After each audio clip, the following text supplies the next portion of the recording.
Jack Parker tugged at his worn jeans and plain cotton t-shirt, feeling oddly vulnerable without his custom Italian suits.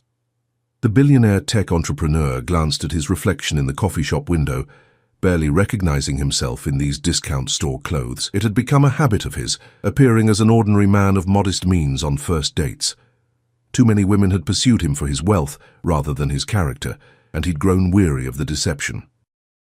Tonight's blind date, arranged by his persistent assistant who worried about his isolation, would be his third this month following this unconventional method. He spotted her immediately as she entered the downtown Seattle cafe.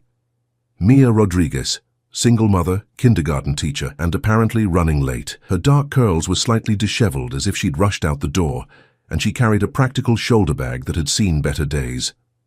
Nothing designer or flashy about her, which piqued Jack's interest immediately. "I'm so sorry I'm late," she said, slightly breathless as she approached his table. "The babysitter was delayed, and then traffic was terrible, and—" She stopped herself mid-sentence and smiled. "I'm Mia, you must be Jack." He stood to greet her, noticing her warm brown eyes and the genuine smile that reached them.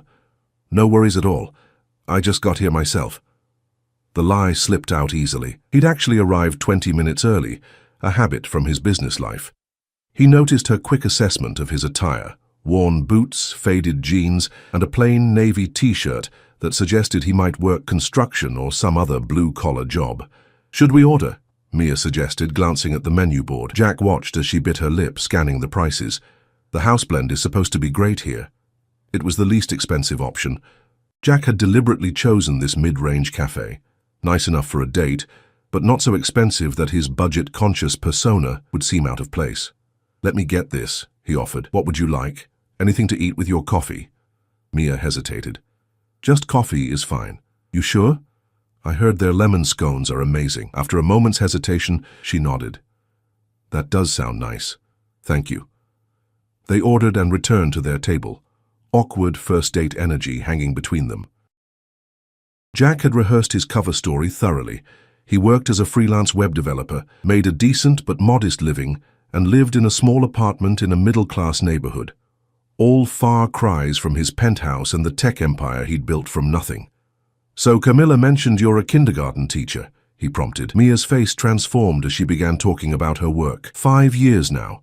It's chaotic and exhausting, and absolutely the best job in the world. What made you choose teaching? I've always loved working with children. Their honesty, their curiosity. She paused, taking a sip of her coffee. And honestly, it works well with being a single mum. Similar schedules, summers off with my daughter. You have a daughter? What's her name? Jack asked, genuinely interested. Zoe. She's 6 and believes unicorns are just horses with really good accessory options. Mia laughed, and Jack found himself smiling in response. What about you? Camilla didn't tell me much beyond your name and that you're a really good guy who works too much. Jack chuckled. That sounds like Camilla. I do web development, mostly freelance stuff. It's not glamorous, but it pays the bills, and I enjoy the challenge.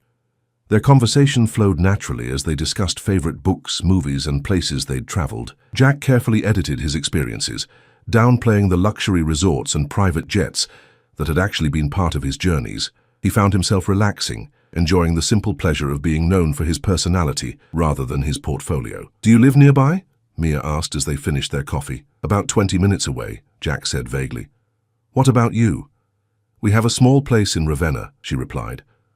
It's tiny but has a great little yard for Zoe, and the school district is excellent. Jack knew the neighborhood, solidly middle class, with home prices that had been climbing steadily, not cheap, especially for a kindergarten teacher's salary. It must be challenging raising a child on your own, he said carefully. Something flickered across Mia's face, pride mixed with a shadow of worry. We make it work. Zoe's father isn't in the picture, but we have a good support system. My mom helps out when she can, and I'm good at budgeting. She straightened her shoulders slightly. We don't need much to be happy. The statement, delivered without self-pity or resentment, struck Jack deeply. In his world of excess and acquisition, the simple declaration felt profound. What about your family? Mia asked. Jack hesitated. This part of his story was true. My parents passed away when I was in college. Car accident. I don't have siblings.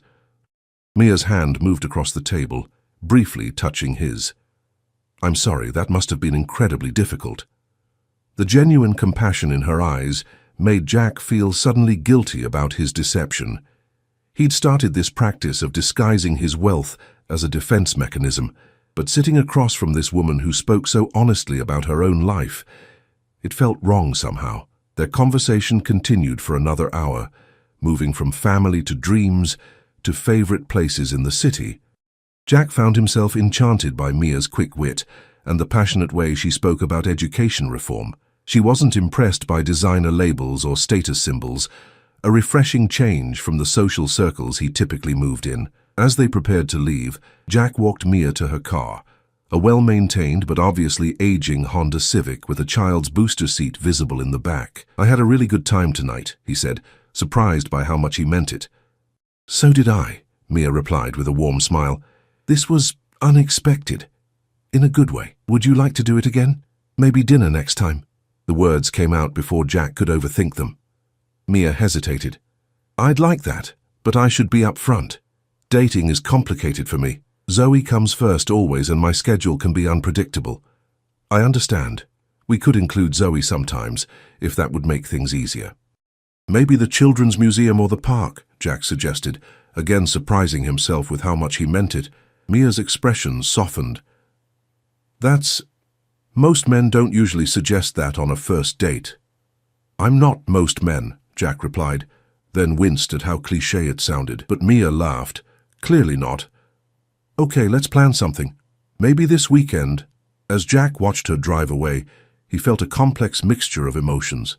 He was genuinely drawn to Mia, her warmth, her strength, her unpretentious nature. Yet their connection had begun with his deliberate deception. He'd justified this charade as necessary protection, but for the first time he wondered if he'd made a terrible mistake. He climbed into his modest rental car, another prop in his elaborate masquerade, and headed not toward the fictional apartment he'd described, but to his waterfront penthouse with its panoramic views of the city. As the elevator ascended to the top floor, Jack couldn't stop thinking about Mia's smile and her simple statement, "We don't need much to be happy." The question now haunting him was how long he could maintain this deception, and what would happen when the truth inevitably came to light. 3 weeks and 5 dates later, Jack found himself sitting cross-legged on a worn picnic blanket in a community park, watching Mia help her daughter build what Zoe insisted was a fairy village out of twigs, leaves, and small stones. The afternoon sun filtered through the maple trees above them, casting dappled shadows across the grass. Jack had never felt more out of his element, or more content. "Mr. Jack, you're not helping," Zoe chided, her dark curls bouncing as she placed a pebble pathway leading to a twig structure. At 6 years old, she was a miniature version of her mother, with the same expressive eyes and determined chin. "I'm sorry, I was distracted by how amazing your village looks," Jack replied, earning an approving nod from the child. "What should I do to help?" "We need more flowers for the fairy gardens," Zoe declared, pointing to the dandelions sprinkled across the lawn. "Yellow ones are best because they're sunshine happy." As Jack dutifully began collecting dandelions, he caught Mia watching him with a soft expression that made his heart stutter. Their connection had deepened rapidly over the past weeks.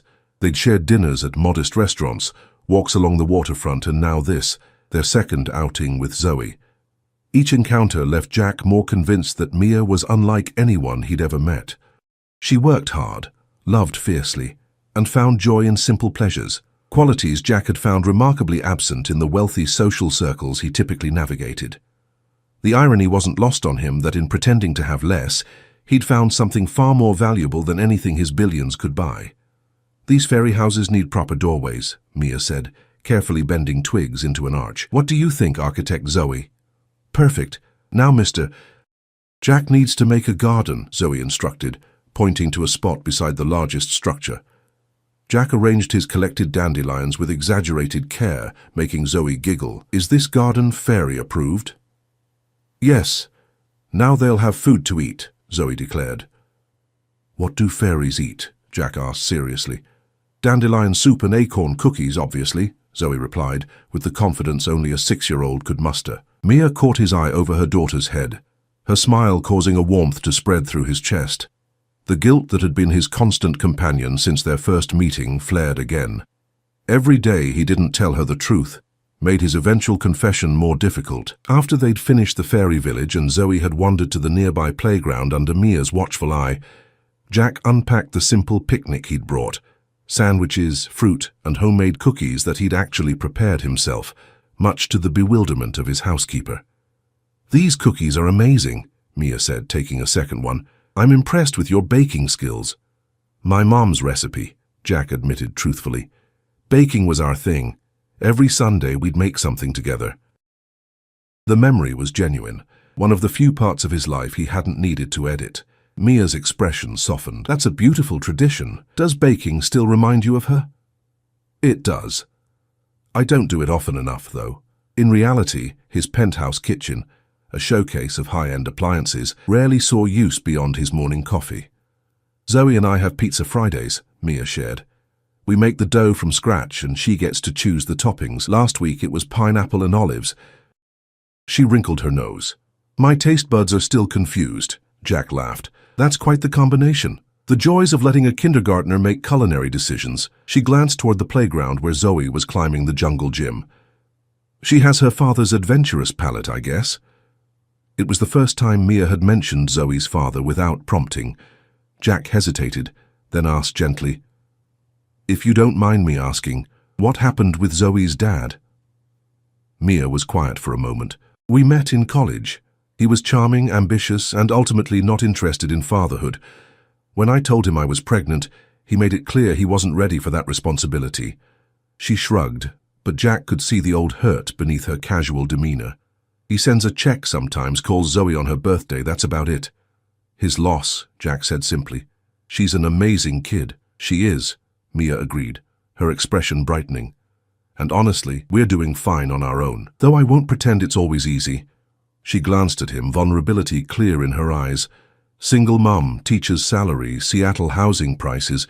It's a challenging equation." The perfect opening to come clean about his financial situation presented itself, but Jack hesitated. Would she see his deception as a reasonable protection or an unforgivable lie? Before he could decide, Zoe came running back, demanding they both come see how high she could swing. Later that evening, after they'd dropped Zoe off with Mia's mother for a sleepover, Jack and Mia walked along the waterfront. The city lights reflected off the dark water, and a cool breeze carried the scent of salt and seaweed. "Thank you for today," Mia said, slipping her hand into his. "Zoe hasn't stopped talking about Mr. Jack since our trip to the Children's Museum. She's quite taken with you." "The feeling is mutual," Jack replied honestly. "She's a remarkable kid. Smart, funny. You've done an amazing job with her." Mia squeezed his hand. "That means a lot." They stopped at a viewpoint overlooking the bay, and Jack found himself facing another moment of truth. He wanted to kiss her, had wanted to for weeks, but the weight of his deception held him back. Would it be wrong to deepen their connection while still hiding such a significant part of himself? As if reading his hesitation, Mia turned to face him. "Jack, is everything okay? Sometimes I get the feeling there's something you're holding back." The perceptiveness of her question startled him. "What makes you say that?" She shrugged. "Just little things. The way you sometimes pause before answering questions about your work or your home, or how you never invite me to your place." She looked down. "If you're not really interested in something serious, that's okay. No, that's not it at all," Jack interrupted, dismayed that she'd interpreted his reticence as lack of interest. "I'm very interested. In fact..." He took a deep breath. "Mia, there's something I need to tell you." Her expression grew guarded. "That sounds ominous." "It's not. At least I hope it won't be." Jack ran a hand through his hair, suddenly unsure how to explain. "The thing is..." The shrill ring of Mia's phone cut through the moment. She glanced at the screen, her expression immediately shifting to concern. "It's my mum. I need to take this. Hello? Mum?" Her face paled. "We'll be right there." "What's wrong?" Jack asked as she ended the call. "Zoe fell off the bed and hit her head. She's conscious but crying a lot. Mum thinks we should take her to the emergency room." Mia was already moving toward the parking lot, her earlier question forgotten in maternal panic. "My car's closer," Jack said, leading her toward the modest sedan he'd been renting for their dates. "I'll drive." The next few hours passed in a blur of fluorescent hospital lights, paperwork, and anxious waiting.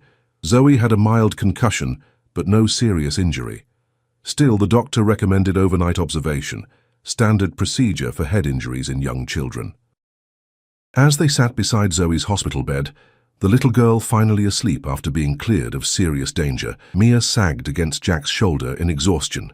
"Thank you for staying," she murmured. "You didn't have to." "There's nowhere else I'd be," he replied truthfully, his arm around her shoulders. In the sterile hospital room, watching Mia tenderly brush hair from her sleeping daughter's forehead, Jack made a decision. The charade had gone on long enough. Tomorrow, once Zoe was safely home and recovering, he would tell Mia everything about his company, his wealth, and why he'd hidden it. He would face the consequences, whatever they might be. For now, though, he simply held Mia close as she drifted into an exhausted sleep against his shoulder, his mind racing with how his revelation might change everything between them. The morning sunlight streamed through the hospital room window as Jack returned with 3 cups balanced carefully in a cardboard tray. Decent coffee for himself and Mia, and hot chocolate for Zoe, who had woken bright-eyed and seemingly unaffected by the previous night's drama. The doctor had already visited, confirming that Zoe could go home after some final paperwork. "Look, Mum, Mr. Jack brought me chocolate," Zoe exclaimed, as Jack handed her the small cup, carefully modified to a child-safe temperature. "What do we say?" Mia prompted, accepting her coffee with a grateful smile. "Thank you, Mr. Jack," Zoe recited, then immediately returned to the tablet game she'd been playing. Mia looked exhausted, dark circles under her eyes from sleeping upright in the uncomfortable hospital chair. Still, she managed a warm smile for Jack. "You didn't have to come back this morning. Don't you have work?" The question landed like a stone in Jack's stomach. More lies. He'd told her he had flexible hours as a freelancer, but the truth was that his executive team was probably wondering why their CEO hadn't arrived at the office yet. Camilla would be covering for him, as she'd done increasingly often over the past few weeks. "It can wait," he said simply. "How are you holding up?" "Better now that the doctor says she's fine." Mia brushed a hand over Zoe's dark curls. "Kids bounce back so quickly. Meanwhile, I feel like I've aged 10 years in one night." "You were amazing," Jack said truthfully. "So calm and collected." Mia laughed softly. "On the outside, maybe. Inside, I was complete chaos." She lowered her voice so Zoe wouldn't hear. "Every parent's nightmare, that phone call." A nurse entered with discharge papers, and soon they were helping Zoe into her clothes and preparing to leave. Jack insisted on driving them home, and Mia was too tired to argue. The ride to Mia's small bungalow in Ravenna passed quietly, with Zoe dozing in her booster seat, despite her earlier energy. "Will you come in?" Mia asked, as Jack pulled into her driveway. "I can make lunch. It's the least I can do after you spent the night in that awful chair." Jack nodded, knowing this was the moment he'd been waiting for. They settled Zoe on the living room couch with her favorite cartoon, and Mia led Jack to the kitchen, a compact but cheerful space with yellow curtains and children's artwork magnetized to the refrigerator.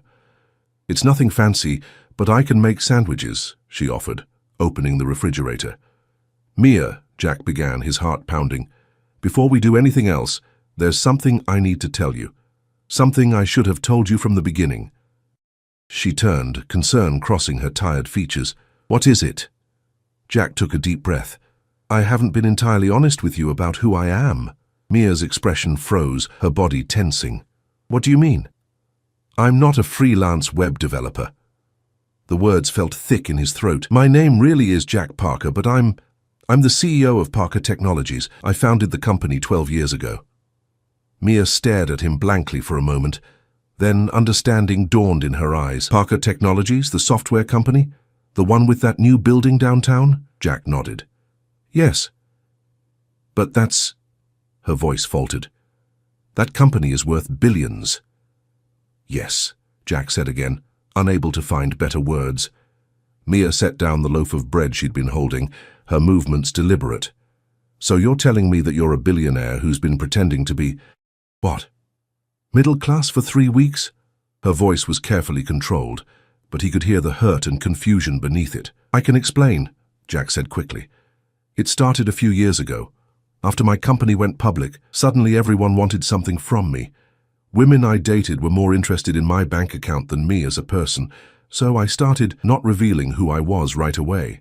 just on first dates to see if there was a genuine connection. And with me? We've been seeing each other for weeks, Jack. We've gone on multiple dates. You've spent time with my daughter. Her voice broke slightly on the last word. Was it all some kind of experiment? No. Jack moved toward her, but stopped when she took a step back. With you, it was different from the beginning. I kept meaning to tell you, but the longer it went on, the harder it became. I was afraid of losing you. Losing me? You never really had me, Jack. Not the real you. Mia ran a hand through her hair, her expression shifting between hurt and anger. Do you have any idea how humiliating this is? All those times I worried about the bill at restaurants, or when I told you about my financial struggles. She closed her eyes briefly. God, I even let you buy Zoe that book she wanted when I said it wasn't in our budget this month. You must have been laughing at me the whole time. I would never laugh at you, Jack said firmly. Mia, meeting you has been the most real thing in my life in years. Your honesty, your strength, the way you care about your students, how devoted you are to Zoe, none of that has anything to do with money. Maybe not, but your lies do. She looked at him directly, her eyes bright with unshed tears. You let me believe you were someone you're not. You came into my home, met my child, all while hiding this massive part of your identity. I'm still the same person, Jack insisted. My financial situation doesn't change who I am. Doesn't it? Mia challenged. You created this whole false persona. The modest apartment you described, the freelance work struggles, even that car you drive. It's all fake, isn't it? Jack couldn't deny it. The details of my life situation, yes, but everything I shared about my family, my interests, how I feel about you, that's all real. How can I possibly know that? Mia asked, her voice quiet but intense. How can I trust anything you've told me? The question struck Jack like a physical blow because he knew she was right. He'd compromised their foundation from the start. Mum? Zoe's small voice interrupted from the doorway. I'm hungry. Mia quickly wiped her eyes and forced a smile. Of course, sweetie. I'll make your sandwich right now. She looked pointedly at Jack. I think you should go. Mia, please. Not now, Jack. She glanced meaningfully toward Zoe. I need time to process this, and I need to take care of my daughter. But Mr. Jack just got here, Zoe protested, looking confused. Jack knelt down to Zoe's level. I have to go take care of some work, Zoe, but I'm glad you're feeling better. Will you come back later? She asked hopefully. The question hung painfully in the air as Jack glanced up at Mia, whose expression was unreadable. That's up to your mom, Jack said gently. I hope so. As he drove away from Mia's house in his rented sedan, Jack felt a hollowness in his chest that his real luxury car and penthouse apartment couldn't fill. He'd finally found someone who valued him for himself, and he'd jeopardized it all with his deception. Back at his penthouse, Jack changed into one of his expensive suits and headed to the office, hoping work might distract him. But as he sat in meetings and reviewed quarterly projections, his mind kept returning to Mia's hurt expression. By late afternoon, he couldn't focus at all. You look terrible, Camilla observed, entering his office with a stack of contracts requiring his signature. Date with Mia didn't go well? Jack looked up at his assistant, who had known the truth all along. I told her everything. Camilla winced. Ah, I take it she didn't appreciate your little social experiment? That's putting it mildly. Jack signed the documents mechanically. She thinks I've been laughing at her struggles this whole time, Camilla. Nothing could be further from the truth. Then prove it to her, Camilla said simply. How? She won't even talk to me. You're Jack Parker. You built a tech empire from nothing. Figure it out. Camilla collected the signed documents and paused at the door. For what it's worth, I think she's worth fighting for. I've never seen you like this about anyone. After Camilla left, Jack sat at his desk, staring out at the Seattle skyline.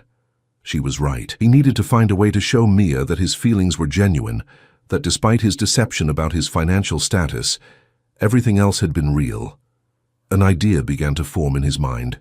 It would require vulnerability he wasn't accustomed to showing, but Mia deserved nothing less. He picked up his phone and began making calls. 3 days later, with no response to his text messages or calls, Jack was beginning to lose hope. Then, just as he was leaving his office for the day, his phone buzzed with a text from Mia. Zoe keeps asking about you. If you want to explain yourself, come by tomorrow at 7. She'll be at my mother's. It wasn't forgiveness, but it was an opening. Jack clutched the phone like a lifeline, relief flooding through him. He'd get one chance to make this right, and he couldn't afford to waste it. Jack stood on Mia's doorstep at precisely 7 p.m., his heart pounding. Gone were the carefully curated, ordinary guy clothes. Instead, he wore what he would have worn on a first date had he been honest from the start: dark jeans, a simple but well-tailored button-down shirt, and a leather jacket that, while understated, clearly hadn't come from a discount store. No pretenses, no deceptions. Just Jack Parker as he truly was.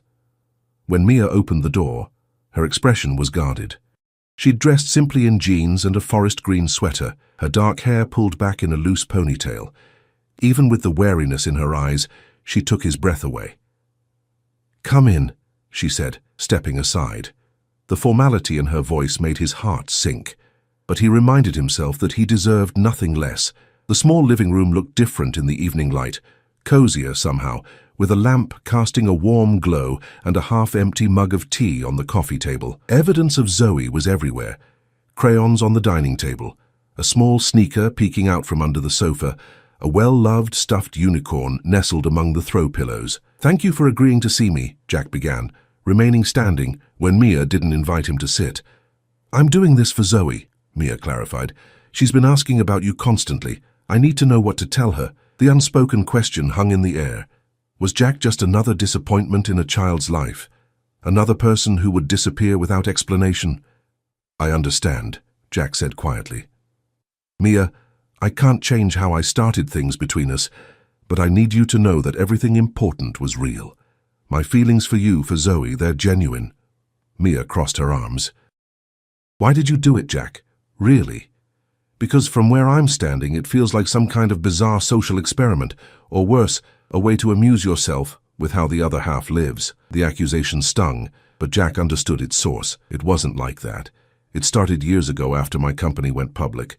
Suddenly I wasn't just Jack anymore. I was Jack Parker, CEO, net worth X million and climbing. He ran a hand through his hair.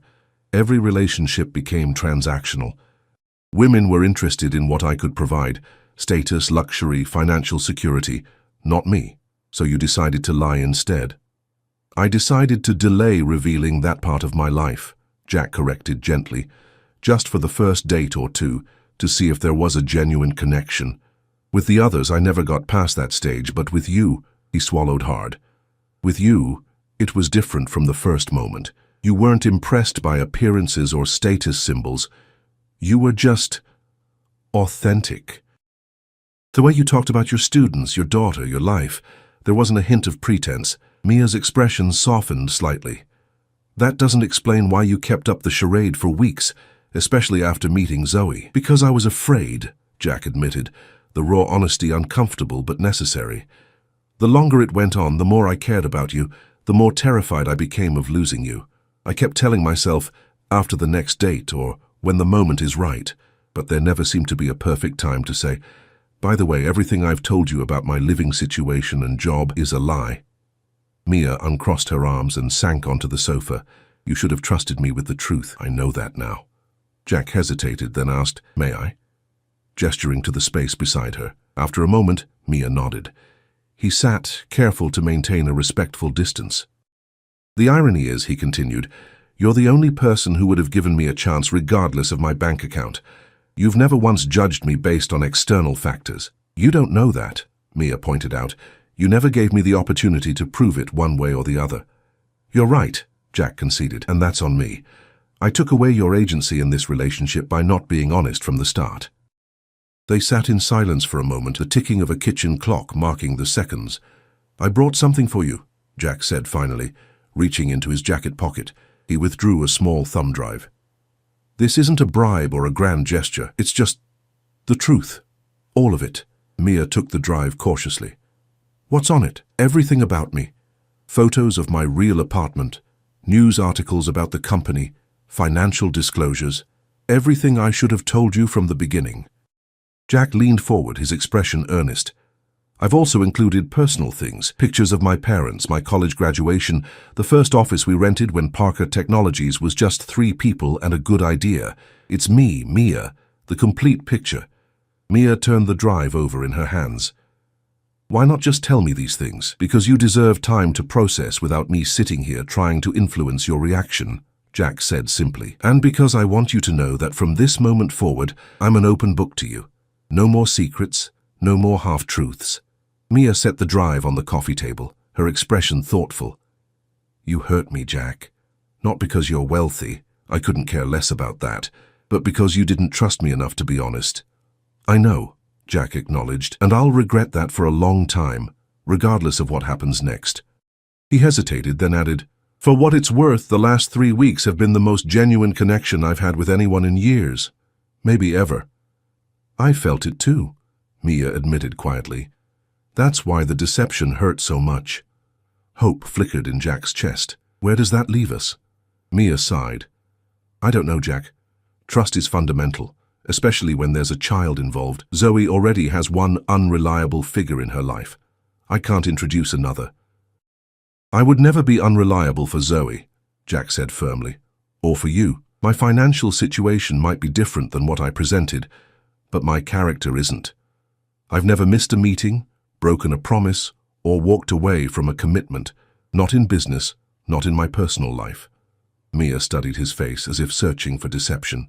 I need time, Jack. And if, we were to try again, we'd be starting from zero, complete honesty, no shortcuts. I can work with that, Jack said, relief washing through him at even this tentative opening. However much time you need, whatever it takes to rebuild trust, I'm all in. Before Mia could respond, her phone buzzed. She glanced at the screen. It's my mom. I should take this. It might be about Zoe. As Mia stepped into the kitchen to answer, Jack remained on the sofa, looking around at the modest living room that somehow felt more like a home than his designer-decorated penthouse ever had. The contrast between their lives was stark, but in all the ways that truly mattered, they were remarkably aligned. Mia returned, her expression troubled. That was my mother. The landlord just called her by mistake. Apparently, he has a new phone number for me but couldn't reach me. She sank back onto the sofa. They're selling the building. All tenants need to vacate in 60 days. Mia. I'm so sorry, Jack said, understanding immediately what this meant. Seattle's rental market was brutal, especially for single-income households. Is there anything I can do to help? She gave him a wry look. You mean, besides buying the building? The joke fell flat, as they both realized he could actually do exactly that if he wanted to.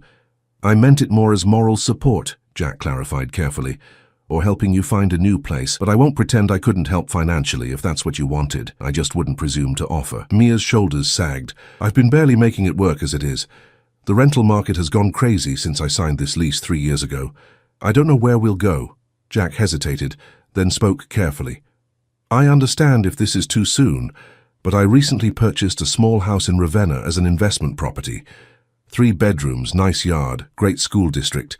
It's being renovated now, but it will be ready in about a month. You and Zoe would be welcome to it, as tenants, he added quickly, at a fair market rent that actually is fair, not the inflated rates most landlords are charging. Mia looked at him suspiciously. Is this real or another story? The question hurt, but Jack knew he deserved it. It's real. I can show you the property tomorrow if you'd like. You'd be doing me a favor, actually. I'd rather rent to someone I know will take good care of the place. I don't need charity, Jack. It's not charity, he insisted. It's a legitimate rental opportunity that happens to have good timing. If it makes you uncomfortable, I understand completely. Mia was quiet for a moment. I'll think about it. No promises. That's all I ask. Jack stood, sensing it was time to leave her to process everything. Thank you for hearing me out tonight. At the door, he turned to face her one last time. For whatever it's worth, meeting you and Zoe has changed me, Mia. Made me realize what's actually valuable in life. It's not the penthouse or the company or any of it. It's connections that matter. Real ones, based on who we are, not what we have. Mia's expression softened. Good night, Jack. Good night, Mia. 3 weeks later, Jack stood in the driveway of the Ravenna house watching as Mia and Zoe explored their new home. After much consideration, Mia had accepted his offer, with several conditions including a formal lease agreement reviewed by her own lawyer and rent set at a rate she could comfortably afford on her teacher's salary. "Mr. Jack, my room has a window seat," Zoe called excitedly from an upstairs window, waving frantically. "Perfect for reading, right?" he called back, smiling at her enthusiasm. Mia appeared on the front porch, looking slightly overwhelmed. "I still can't believe this is happening." "Having second thoughts?" Jack asked, climbing the steps to join her. She shook her head. "No, just adjusting to this new reality." They had been starting over, as Mia had requested. Dinner once a week, conversations full of questions they should have asked the first time around, complete honesty on both sides. Jack had shown her his penthouse, introduced her to Camilla, even taken her on a tour of Parker Technologies. In turn, Mia had shared more of her own life, her struggles as a single mother, her dreams for her students, her hopes for the future. "I have something for you," Jack said, reaching into his pocket. He pulled out a small key on a simple keychain. "The renovations on my cabin on Whidbey Island just finished. I thought maybe, if you're interested, the three of us could spend a weekend there soon. Zoe mentioned she's never seen orcas in the wild." Mia took the key, turning it over in her hand. "Her weekend away sounds nice." "Just to be clear," Jack added, "I'm not asking you to move in with me or anything that dramatic. The key is symbolic. I want you to know you have access to all parts of my life now. No more locked doors, no more secrets." Mia stepped closer to him, close enough that he could smell the light floral scent of her shampoo. "I appreciate that, Jack, and I appreciate that you've given me time and space to rebuild trust. However long it takes," he said softly. Mia reached up and touched his face gently. "I think we're making good progress." When she kissed him, it felt like the first time, but better, because it was built on truth. Behind them, Zoe squealed with delight as she discovered the backyard swing set Jack had installed last week. 6 months later, on a crisp autumn evening, Jack sat on the back deck of his Whidbey Island cabin, Mia curled against him as they watched Zoe chase fireflies in the gathering dusk. The journey hadn't been easy, rebuilding trust never was. But the foundation they now stood on was solid, unshakable in a way it couldn't have been before. "Penny for your thoughts," Mia murmured, looking up at him. Jack smiled, his arm tightening around her shoulders. "I was just thinking about blind dates and single mums and billionaires who pretend to be poor." Mia laughed softly. "Sounds like a terrible movie plot." "Or the best thing that ever happened to me," Jack countered. "You know," Mia said thoughtfully, "when I first found out who you really were, I was so hurt that I couldn't see past the deception. But looking back, I understand why you did it." "Still doesn't make it right," Jack noted. "No, it doesn't," she agreed. "But sometimes the wrong beginning can lead to the right ending." As the stars began to appear above them, and Zoe ran up with her hands cupped around a glowing firefly, Jack realized that all his wealth and success paled in comparison to the treasure he'd found when he'd pretended to have nothing at all. A woman who valued him for himself, and the chance to build a family based on love rather than luxury. Sometimes, Jack thought as he helped Zoe release her captured firefly, the richest things in life couldn't be measured in dollars